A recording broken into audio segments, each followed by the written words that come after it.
भगवान सर, आपने तो बहुत लंबे वक्त तक ये जो प्रमुख सचिव का पद और भी आपके पास में विभिन्न दायित्व रहे हैं जहां ये कानून बनते हैं और सारा कुछ जहां से निकलता है, ये जो दौर है जहां हम आगे आप याद करिए अभी कुछ समय पहले ही पंजाब में क्या हुआ था, विधानसभा का सत्र बुलाने के लिए भी राज्यपाल ने जो उसमें कहीं वीटो लगाया था तो सुप्रीम कोर्ट जाना पड़ा।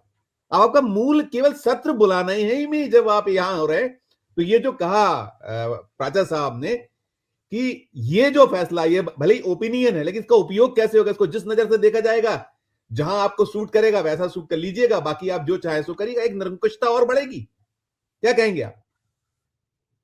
Unmute sir please unmute sir, unmute mic unmute कीजिएगा, माइक अनम्यूट हो गया। आवाज आ रही?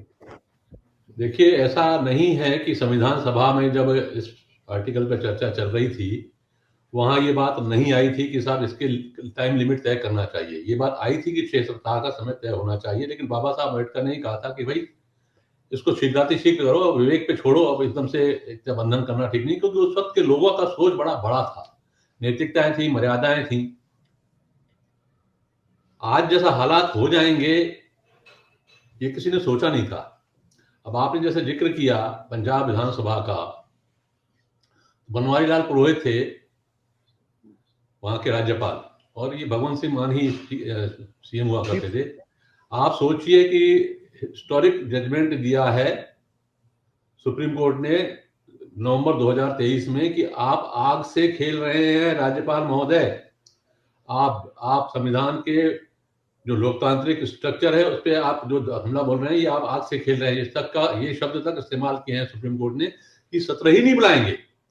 फाइनेंशियल बिल पेंडिंग था, फाइनेंशियल बिल पेंडिंग हो और फाइनेंशियल बिल पास ना हो तो सरकार गिर सकती है, लेकिन उसको भी माना नहीं उन्होंने और उनको आकर सुप्रीम कोर्ट जाना पड़ा सत्र बुलाने के लिए। और आपको यह याद दिलाता हूं, महाराष्ट्र में महाविकास आघाड़ी की सरकार थी, उद्धव ठाकरे थे मुख्यमंत्री। उस वक्त 12 एमएलसी नॉमिनेट करने का प्रस्ताव तत्कालीन राज्यपाल भगत सिंह कोश्यारी के पास गया था। आखिरी दिन तक लटकाए रहे, अगर वो नहीं बनते एमएलसी तो सीएमशिप चली जाती। क्या तमाशा चल रहा है भाई, कुछ भी चल रहा है। अब ये जो तमिलनाडु का जो केस हुआ, रवि जो वहां के जो राज्यपाल हैं 2-2 साल रखे हुए, आप एक बार आपने रिकंसिडरेशन के लिए भेज दिया, उसके बाद उन्होंने पास कर दिया, फिर आपने राष्ट्रपति के पास भेज दिया, तो ऐसे कैसे चलता भाई? आप, मैं एक बात कहता हूँ, कुछ भी तो 10-10 साल से है, भले उनके पहले के 10 साल भी वही मैं कह रहा हूँ ना, 10-10 साल। मैं एक बात कहता हूँ, जैसे अभी बिहार में हुआ, मैं अभी ये एक प्रश्न रख रहा हूँ, मुझे पूरी, अब मैंने इसकी स्टडी नहीं की इसलिए मैं इस पर ऑथेंटिसिटी से नहीं कह सकता, लेकिन बिहार में जो हुआ, जो 40,000 करोड़ बांटे गए, क्या इसका बजट प्रावधान था? एक पैसा भी आप बजट के प्रावधान के बिना किसी डिपार्टमेंट को नहीं दे सकते। अगर आप भी एक पैसा भी ज्यादा खर्चा करते हो, सप्लीमेंट्री में आपको उसको पास कराना पड़ेगा या कंटीजेंसी फंड से लेना पड़ेगा। क्या किया गया यहाँ? 40,000 करोड़।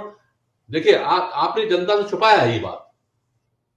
भाई आपने बजट प्रोविजन करते अगर, तो ये डिस्कशन होता विधानसभा में, विधानसभा पारित करती या न करती, लेकिन आपने बजट प्रोविजन न करके चुपचाप रोक करके जनता से छुपा करके, जनमत से छुपा करके आपने तत्काल उनको 10,000 रुपए दे दिए। क्या ये अपराध नहीं है? क्या ये अपराध नहीं है? ऐसे चुनाव जीते जाएंगे? तो ये जो चल रहा है राज्यपालों का, खासतौर से चूंकि विषय आपने छेड़ा है, लेकिन मेरा कहना इसमें ये है, देखो रंजीत जी, जो आर्टिकल 200 या 201 में प्रावधान जो दिए गए हैं, इनको अधिकार दिए गए हैं, महामहिम राज्यपाल को जो अधिकार दिए गए हैं, ये जो वर्तमान फैसला हुआ है ये उससे पीछे नहीं गया है, आगे गया है। देखो आखिर लगाम तो है कि भाई आपको ऐसा अनलिमिटेड आप नहीं रख सकते, ये कहा गया है।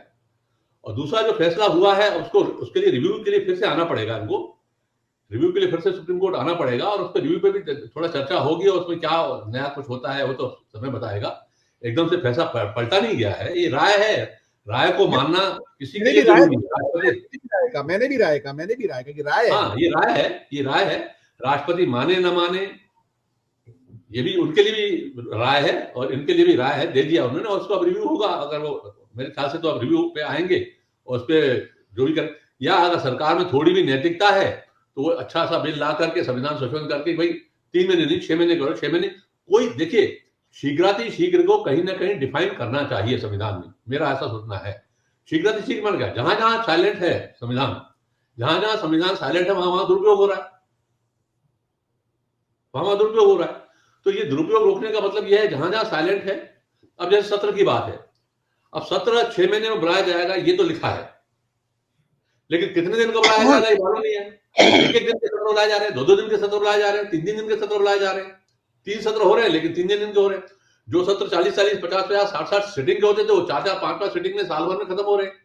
तो ये जहां जहां साइलेंट है संविधान, वहीं वहीं ये वार कर रहे हैं, वहीं वहीं ये वार कर रहे हैं।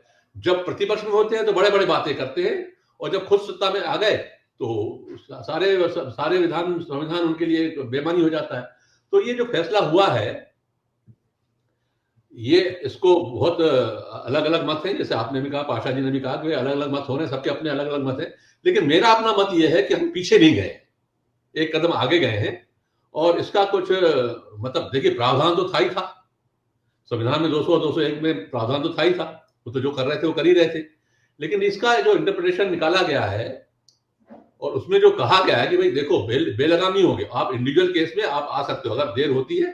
जैसे मान लीजिए एक एक्ट आता है, एक कानून बनता है कि भाई ये एक्ट जो आज अपन दिसंबर में बैठे, जैसे आप अपन नवंबर में बैठे, कोई कानून पास होता है उसमें ये कहा जाता है कि ये 1 जनवरी से लागू होगा। आप समझ रहे हैं मेरी बात को? उसमें प्रावधान होता है कि कब कब ये लागू होगा। भाई राजपत्र में प्रकाशित होने के दिन से लागू होगा, या पर्टिकुलर डेट से लागू होगा, या रिट्रोस्पेक्टिव डेट से लागू होगा। मान लीजिए 1 जनवरी से लागू होगा, 1 जनवरी 26 से कानून लागू होगा, तो राज्यपाल को उससे पहले स्वीकृति देना होगी। ये सुप्रीम कोर्ट की भावना है आज की स्थिति में कि भाई आप अनलिमिटेड नहीं, अगर वो 1 जनवरी से पारित हो रहा तो आपसे पहले जो भी करना कर लो। तो मतलब कहने का मतलब मेरा ये है कि अभी अपन पीछे नहीं गए हैं, लेकिन इनकी भावनाएं जो है बिल्कुल सही है कि बिल्कुल गलत है, और अपन अच्छा ही सोचे, मैं तो बस यही कहूंगा। सानी जी देखिए, 4 स्तंभ माने जाते हैं, हमने देख लिया कि वो एक तो लोकतंत्र के 4 स्तंभ, तो मीडिया तो टोटल ध्वस्त है, उसको तो कब से ध्वस्त कर दिया गया बहुत लंबे वक्त से। जो एक लेजिस्लेटर है वो भी टोटली जिस दिशा में जा रहा है, और फिर हम न्यायपालिका को देख रहे हैं।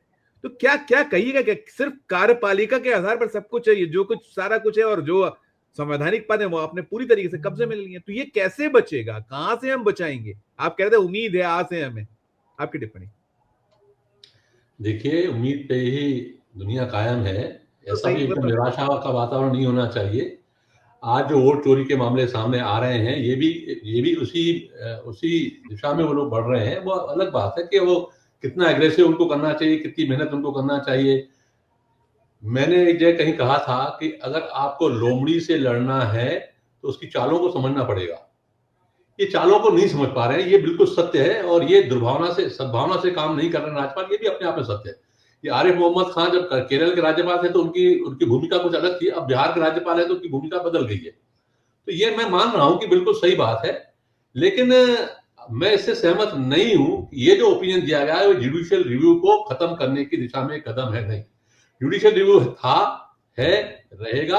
अभी ट्रिब्यूनल के मामले में 2 दिन पहले ही ट्रिब्यूनल के मामले में उसको नल एंड वाइट घोषित किया गया ना, तो उसका उद्धृत किया ना कि किया गया ना, तो वो निर्णय सही था। वो कितना खतरनाक है। नहीं, ऐसा नहीं कर सकते आप कि एक निर्णय तो उनका सही है और एक निर्णय बिल्कुल जुडिशियल रिव्यू को खत्म करने के लिए उन्होंने दिशा दिया। जुडिशियल रिव्यू का कानून समझा, देखिए इन्हीं गवई साहब ने ये कहा था, जब जगदीश धनखड़ ने कहा था कि पार्लियामेंट सुप्रीम है, तो उन्होंने कहा नो, संविधान सुप्रीम है, इन्हीं ने कहा था, और उसको कायम किया उन्होंने। ट्रिब्यूनल मामले में उन्होंने उसको कायम किया, ट्रिब्यूनल में नल एंड वाइट जो किया तो किया। तो संविधान सुप्रीम है तो है, लेकिन मेरा कहना यह है कि बात सही है कि आज जुडिशरी को कमजोर किया जा रहा है। आज विधानसभा का काम ही क्या है? विधानसभा में विधान बनाना, लेजिस्लेचर में लेजिस्लेट करना। अब लेजिस्लेट करने के काम को भी आप करने नहीं देंगे तो ताला लगा दीजिए। मैं वही कह रहा था वही मेरी सहमत हूं बात है कि आप ताला लगा दीजिए। फिर विधानसभा के सत्र हो ही नहीं रहे हैं, विधानसभा के सत्र आप देखिए क्या हो रहे हैं, और जहां जहां प्रतिपक्ष की सरकारें हैं वहीं वहीं ये हो रहा है। इतनी बदतमीजी से ये जो काम हो रहा है, ये बिल्कुल भी एक्सेप्टेबल नहीं है। लेकिन हर चीज का कहीं ना कहीं अंत होता है, संजीव जी, ये बात मान लीजिए आप। घड़ा कभी ना कभी भरेगा और लोगों को अभी सब दिख रहा है। आज जब हम ये बहस कर रहे हैं तो इसका मतलब हमको दिख रहा है और हम उसको बात को रेखांकित कर रहे हैं। तो ये नहीं है कि ये चलता रहेगा। कोर्ट है जिंदा, जजेज भी अच्छे जजेज अभी भी जिंदा हैं। ऐसा नहीं है कि बिल्कुल पाकिस्तान नहीं हो गया हमारा हिंदुस्तान, ऐसा नहीं है, मानना चाहिए हमको। मैं पूछने वाला था। मैं हमेशा आशावादी आदमी रहा हूं और निश्चित रूप से जब जब ऐसी बातें आई हैं, जनता खड़ी हुई है, नेता खड़े हुए हैं। और ठीक है, बिहार का निर्णय एकदम से ऐसा आया है जो जिससे लोगों को बड़ी निराशा टाइप हो रही है, लेकिन बिहार ही इस चोरी का सबसे बड़ा पर्दाफाश करने वाला राज्य दिखेगा। आप थोड़े दिन देख लीजिएगा।